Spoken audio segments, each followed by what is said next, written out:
My name is Damien McClendon. This poem is called Poor Black Man. Black man pours himself into the bench in front of me. He sits, slumped. The way his hat tilts reminds me of something celestial. How Saturn be turned all the time. Black man's jacket matches his hat. Black man stay fly, even with broken wings. Black man wears jacket in the summertime heat like it's his only outfit, like it's nobody's business. A planet slowly collapses. A good soul falls into the cracks of a broken system right in front of me. That's none of my business. Black man stay fly, even when falling. The hat will match the jacket. The tilt will match the imbalance of power. Black man walk with a glide and a lean cause he used to sliding downhill. Black man good at falling. Black man in front of me pours himself into the bench like he belonged there, or any place that allowed him to pour, the way his mother taught him, the way he learned in school. I do not know this man, but I too have grown used to pouring or being spilled into places that don't hold the water of me. Black man is liquid gold slipping through the cracks of a capitalist's hands. Black man is broken water. Black man's hands hold a world's worth of broken dollars, but still waiting for a change to come.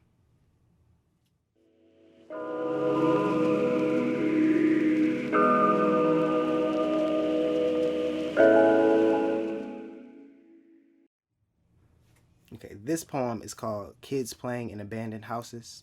I wrote this after the Gwendolyn Brooks poem, Boy Breaking Glass.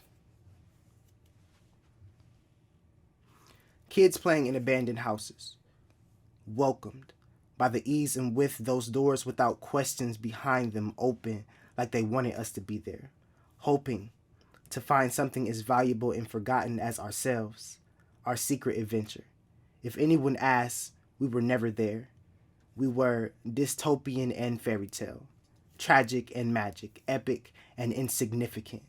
We explore every house that we find in our shoes, treat as a prize, a chance to transfer some of this whole to a thing non-living. Our eyes drink whatever those walls poured into them. We took our fill from the ruin's wound. Change, never abundant, but we scraped enough of it off the floor to just barely participate in society, become customers.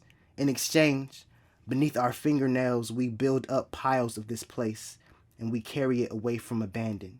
Take off running to the place we are going, from the place we never were.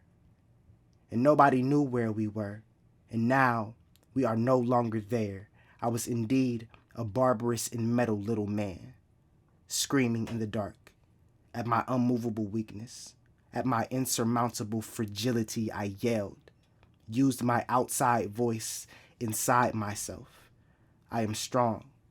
I am strong. I am strong. Weakness, if I cannot move it, I will climb it, stand on it and scream. I am strong.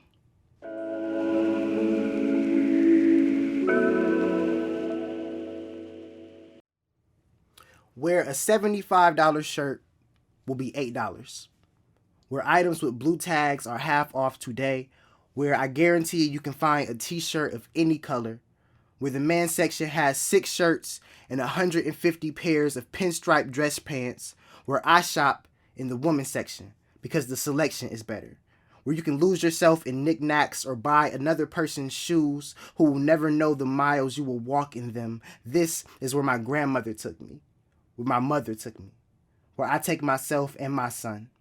I have always found treasure there, squished between 1,000 ugly shirts, shining with a dingy blue tag attached, 'cause even gold is half off today.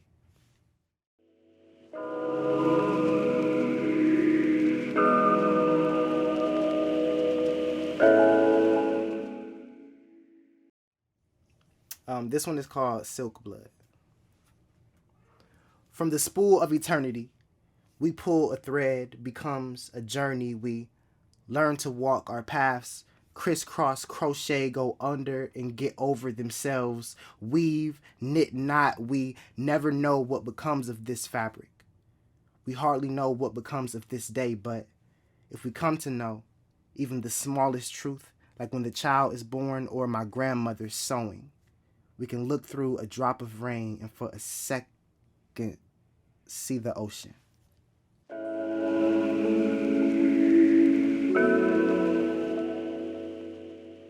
This is entitled Rollerblade.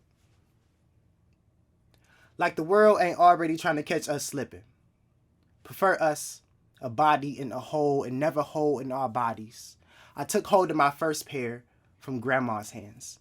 A garage sale gift of grace. She knew her grandson was on a different kind of grind, but she never made me apologize for it. So, to all my boys who wear blades on their feet like the world don't look at us and see weapons already.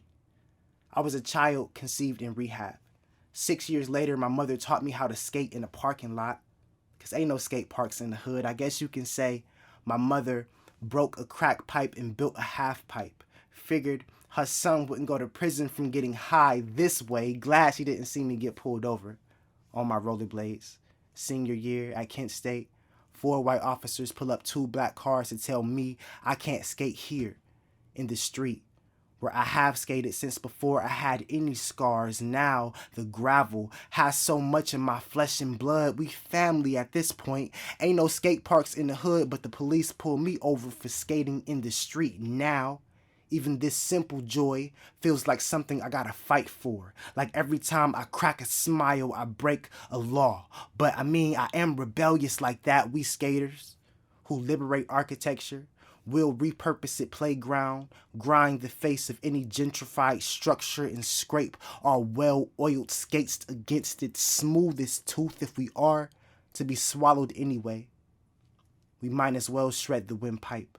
Might as well have some fun in this heartless stomach. Mama didn't teach me to skate for nothing. My family of smoke, we do not inhale enough heirloom, but my mama, she handed down this joy like it had been in our family for generations, and we too often reminded of the trauma we inherit like a curse, so we never let ourselves forget that the joy is even more prolific. It is 1950, and my great-grandmother is giving the girl who will become my grandmother her first pair of skates.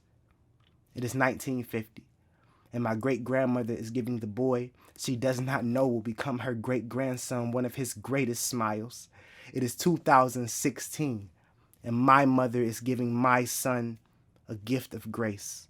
Niall was skating before he had running all the way down pat, and I am a proud father amazed. I can't even lace mine up without him, running to get his like he wants to be just like his daddy, and that is something I can't relate to, but I have always wanted to give my kids what I didn't have. So we take a deadbeat and turn him into music Niall and I can skate to in our living room. Don't have no furniture, but we still get our life there. Repurpose all this intergenerational joy on wheels, and Niall trips and falls and cracks up the earth, and his laugh calls out the ancestors, and we all rejoice at how alive and beautiful we are and still becoming.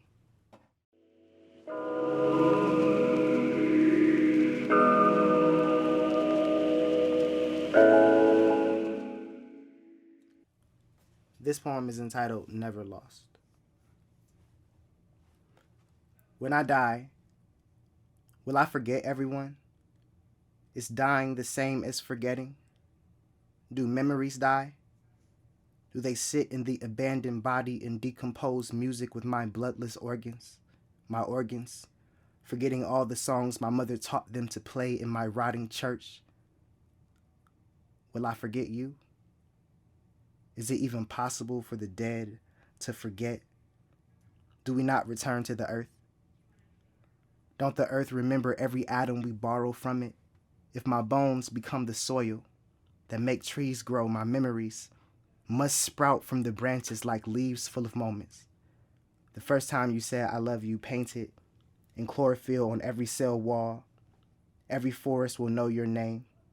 In every autumn we will fall, slow dance, and land softly on so much of ourselves.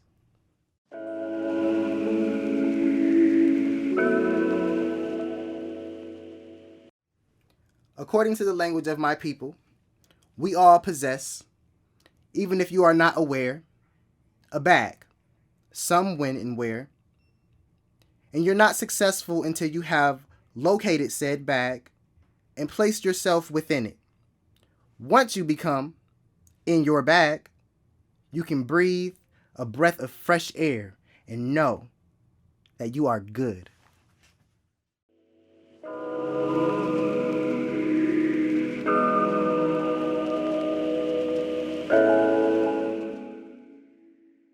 So I was cleaning the house, walking around my living room with a big black garbage bag, and I see one of my son Niall's toys on the floor.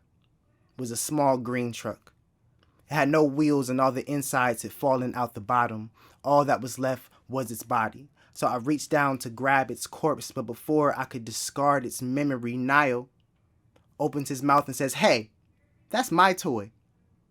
And I'm like, "I know, but it's broken." And just when I thought the conversation was over, when I'm about to turn my head and get back to the mission I was on, Niall says, "Broken things go in the trash." His face, a jigsaw puzzle of sadness and confusion. His voice sounded like it had been left out in the rain, so I knew I couldn't give him a yes and have him hold on to this idea, have him carry it around and play with the novelty of it, not my child, who would have parked this piece of green plastic next to his other cars like it was a whole truck to him. Broken is not a synonym for trash or needing to be fixed, and I wanted to preserve that, like an emergency supply of hope, just in case he ever needs to use this idea on himself, because I know self-worth can be a glass vase balanced on society's narrow expectations, that a black child's childhood is a blanket fortress in a city that is a burning house, where even playgrounds become grounds for suspicion. So here, I'm making sure my child can be a child, his childhood a sacred space where he blasts Kamehameha waves out from his palms and injures generational trauma without even knowing it, where my child can be everything he say he is, where power means super strength, beams of light, and something he is certain that he has. And I am certain that he has it, because all he did was ask me a question, and I was transformed into the truck. I was a child again, wanting to discard life before I even knew what that word meant. I was my mother's anger and my father's absence and the inescapable void it transformed into, consuming everything in me until worthless tried to leave me with just a body. But before life could reach down and discard my corpse, Niall opens his heart and completely accepts me unwhole. And I see him staring at me, his eyes gathering all of me at once, walking over these bridges I built through healing, not knowing they are scars and not needing to know. And I say, no, broken things don't have to go in the trash. And the trash bag I am holding contracts like a rotten stomach and spits out my inner child. And Niall looks at the boy, sees the loneliest parts of his father, tells me without speaking that I belong here. And with a smile so wide it reached out and wrapped its joy around me, he says, "You want to play with me?"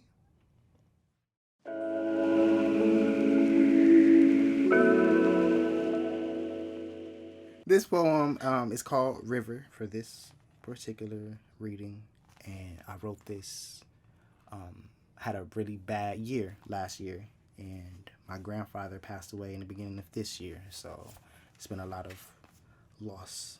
So this poem is for that.